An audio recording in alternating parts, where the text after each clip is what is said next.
Remzi Cengiz. Evet. İş durumları durgun. Geçen bayramki gibi yani yoğunluk yok. Ama buna da çok şükür kısmet. Hani inşallah olur. Biz de bir son 3-4 günü bekliyoruz. Cumartesi, pazar. Okullar var bir de. Geçen bayrama göre bu bayram durgun.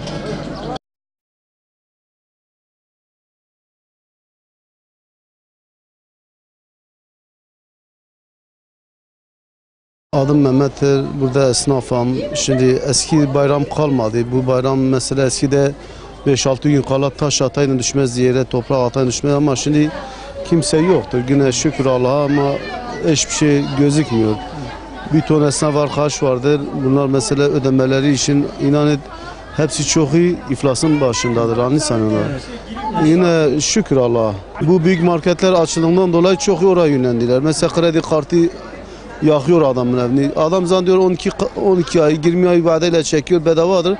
Yarın gün bombası çıkıyor ortaya. Yani o, kimse demesin kredi kartı bedavadır. Kimse demesin kredi kartı ucuzdur.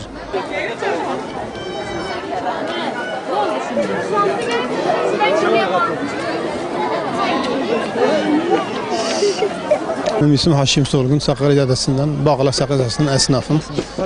Kaç yıllık, 20 yıla yakın bir esnafım. Eski Sakarya değildir, eskiye göre. Eski bayramlar yok. Şu an diyoruz kiramız, yani ödememiz, çeklerimiz geri gitmesin. Şu an onun telaşındayız. Yani diyoruz onları çıkaralım.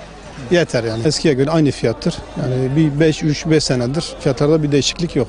Olaylardan dolayı biraz Bağlar Sakarya Caddesi'nden bir eksikliği olmuş. Bu memurlar, bizim şeyler gelip cumartesi pazar kredi kartı bir şey yapıyorduk. Şu an onlarda hiçbir tanesi gelmiyor. O olaylardan, eylemlerden bir sıkıntı olmuş yani. Bayağı etkisi vardır. Yani Evet, halk çekiniyor. Korkuyor. Çoluğuyla çocukla buraya geliyor. Allah korusun bir şey olursa ondan dolayı büyük yerleri tercih ediyor.